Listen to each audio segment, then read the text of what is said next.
नमस्कार। इस वीडियो के माध्यम से हम हेपेटाइटिस बी के बारे में आगे की जानकारी प्राप्त करेंगे। अब हम समझेंगे कि हेपेटाइटिस बी का इन्फेक्शन कैसे होता है। How does hepatitis B infection transmit. अगर आप गूगल पढ़ेंगे तो उसमें लिखा रहेगा कि hepatitis B infection can we get because of high risk behaviour, because of a blood transfusion, because of needle sharing और because of from mother to child.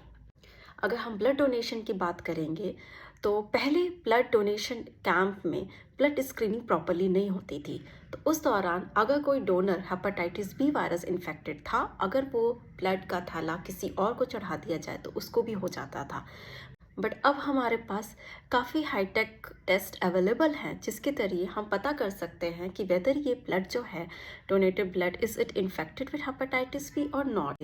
On screen blood चढ़ाने से, इन्फेक्टेड ब्लड चढ़ाने से hepatitis B का जो पहले होता था अब उसका रिस्क काफ़ी कम हो चुका है, क्योंकि अब डोनेशन कैंप में ब्लड की स्क्रीनिंग काफ़ी अच्छे से और हमारे पास और भी हाईली सेंसिटिव टेस्ट अवेलेबल हैं। Mother to child. आपको ये जानकर ताज्जुब होगा कि हमारे भारत में करीबन 80% से ज़्यादा हेपेटाइटिस बी का infection mother to child transmission के जरिए होता है। इसका मतलब है कि अगर कोई व्यक्ति को हेपेटाइटिस बी का इन्फेक्शन है तो इसका मतलब है कि उसको अपनी माँ से मिला होगा।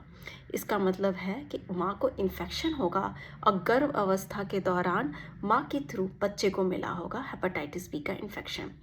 इसीलिए इसका जो इंक्यूबेशन पीरियड बोलते हैं हम ऐसे चाइल्ड में, it is around 20 to 30 years. Probably कई बार ये एक्सटेंड करके 40 ईयर्स भी हो जाता है। तो जब हम अडल्ट एज में जिनको हेपेटाइटिस बी का इन्फेक्शन मिलता है तो उन केसेस में मदर को स्क्रीन जरूर करना चाहिए और भाई बहन को स्क्रीन जरूर करना चाहिए। हमें उनके अंदर केवल हेपेटाइटिस बी HBS एंटीजन ही टेस्ट नहीं, बल्कि HBe core, total core and anti-HBs का भी टेस्ट करना चाहिए। साथ में DNA भी करना चाहिए, क्योंकि कई बार surface antigen could be negative because of a surface mutation. ये 4 टेस्ट होते हैं जो हम यूज़ करते हैं स्क्रीन करने के लिए फैमिली मेम्बर में, जैसे कि पेशेंट की जो वाइफ हो, बच्चों में, पेशेंट के भाई बहन में और पेशेंट की माँ में। ये सारा टेस्ट, ये सब चीज़ होना चाहिए। हेपेटाइटिस बी वायरस के इन्फेक्शन को 4 फेसेस में डिवाइड किया गया था। जो ओल्ड टर्म्स थे they were immune tolerant, immune active, immune clearance and reactivation. अब इनको न्यू टर्म्स से शिफ्ट कर दिया गया है and the new terms are HBe antigen positive chronic hepatitis B virus infection, HBe antigen positive chronic hepatitis B, HBe antigen negative chronic hepatitis B infection and HBe antigen negative chronic hepatitis B. Hepatitis B virus के phases को समझना इसलिए ज़रूरी था क्योंकि जब भी patient HBs antigen positive की रिपोर्ट के साथ डॉक्टर के पास आता है, देन डॉक्टर कुछ टेस्ट करते हैं, जैसे DNA, HBe antigen, LFT, fibroscan और अल्ट्रासाउंड या फिर बायोप्सी, और इस बेसिस पे हम उसको किस फेस ऑफ इन्फेक्शन में है उसमें कैटेगराइज करते हैं। हम ASLD की गाइडलाइन फॉलो करते हैं इन ऑर्डर टू डिसाइड किस मरीजों को एंटीवायरल थेरेपी देना है। इस गाइडलाइन के माध्यम से all the adults who are immune active, whether HBe antigen positive or HBe antigen negative, should receive antiviral therapy in order to prevent complication because of hepatitis B virus infection. इसका मतलब है कि हर व्यक्ति जो immune active face में होता है, चाहे वो HBe एंटीजन पॉजिटिव हो या HBe एंटीजन नेगेटिव हो, दे शुड, ये इन पेशेंट्स को एंटीवायरल थेरेपी रिसीव करना चाहिए।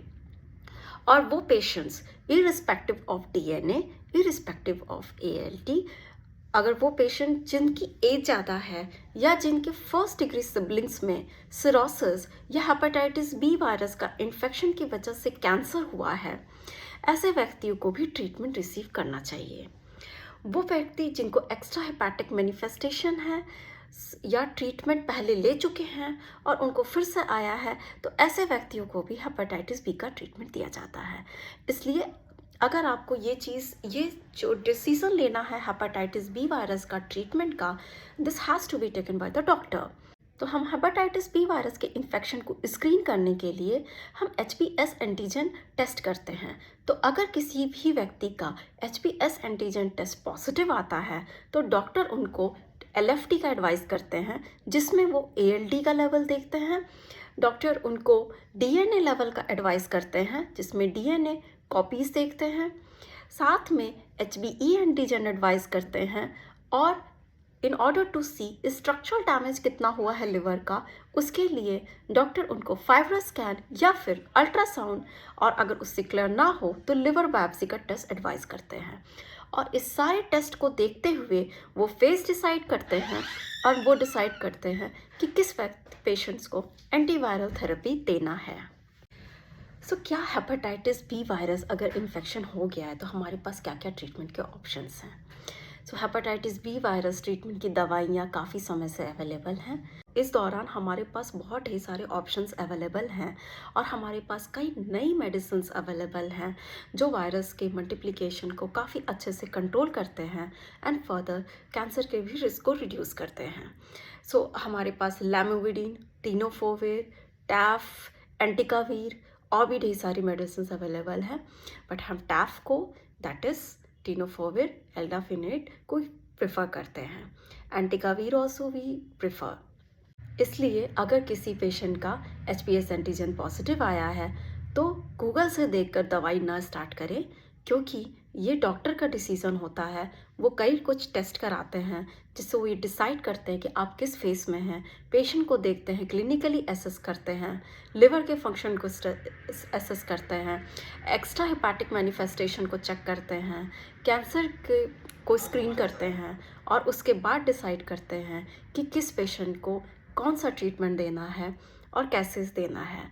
Patient with hepatitis B virus infection are at high risk for developing hepatocellular carcinoma because hepatitis B virus is oncogenic. इसका मतलब है हेपेटाइटिस बी वायरस से जो भी पेशेंट इन्फेक्टेड हैं उनको हाई रिस्क है कि उनको कैंसर हो सकता है। इसीलिए ऐसे व्यक्ति जिनको हेपेटाइटिस बी का इन्फेक्शन है, साथ में लिवर सिरोसिस हो, या वो व्यक्ति जिनके फर्स्ट डिग्री रिलेटिव को, मतलब भाई बहन को लिवर कैंसर हुआ हो लिवर हेपेटाइटिस बी के इन्फेक्शन की वजह से, या फिर Indian male more than 40 years of age, Indian female more than 50 years of age, and those who are co-infected with hepatitis D virus, ये सारे पेशेंट्स को स्क्रीन करना चाहिए फॉर लिवर कैंसर। और हमें स्क्रीनिंग के लिए कोई बहुत बड़ा टेस्ट नहीं यूज़ करना है। We have to use only 2 test to know whether the patient is having liver cancer. और वो जो 2 टेस्ट हैं वो है अल्फा फीटोप्रोटीन, जिसको हम AFP बोलते हैं, और दूसरा टेस्ट होता है अल्ट्रासाउंड। तो अल्ट्रासाउंड विथ AFB टेस्ट हर 6 महीने में इसको करके हम ये पता स्क्रीन करना चाहिए हमें कि पेशेंट को कहीं SCC डेवलपमेंट ना हो रहा हो। मैं ये उम्मीद करती हूँ कि इस वीडियो के माध्यम से आपको basic information about hepatitis B virus कैसे लिवर को अफेक्ट करता है या क्या क्या कर सकता है उसका इन्फॉर्मेशन प्राप्त हुआ हो।